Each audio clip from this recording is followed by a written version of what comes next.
புனித பிரான்சிஸ் அசிசியார் நவநாள் செபம். நாள் 9. புனிதரின் மரணத்தின் பேரில் செபம். என் இயேசுவே, உம்முடைய புனிதருடைய மரணம் எவ்வளவு மகத்துவம் பெற்றதாயிருக்கின்றது. புனித பிரான்சிஸ் அசிசியார் தாம் மரணம் சமீபித்ததென்று உணர்ந்தபோது உமக்கு 1000 வந்தனங்கள் செலுத்தி திருச்சபையானது உம்முடைய புகழை பாடும்படி விரும்பினார். ஓ என் சர்வேசுரா, என் முழு இதயத்தோடு இதற்காக உமக்கு வந்தனம் செய்வதன்றியும் இனி நான் புது வாழ்வு வாழ உமது ஊழியனுடைய பரிசுத்த காயங்கள் மூலமாய் தயை செய்ய மன்றாடுகிறேன். என் வாழ்வானது என் மரணத்தை பரிசுத்தப்படுத்தும் பொருட்டு நான் வாழ்ந்தாலும் இறந்தாலும் உமக்கு மகிமை உண்டாக்கும் பேற்றை நான் அடைய செய்தருளும்.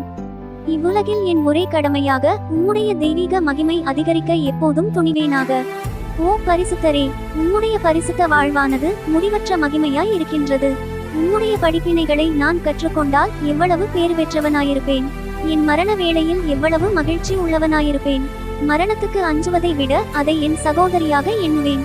ஏனெனில் கடவுளுக்கு நான் துரோகம் செய்யும் ஆபத்தில் நின்று என்னை பிரித்து அவரை எக்காலமும் அன்பு செய்யும் பேற்றை எனக்கு கொடுக்கும் உம்முடைய வல்லமை மிக்க மன்றாட்டின் மூலமாக நான் இதை அடைய செய்தருளும்.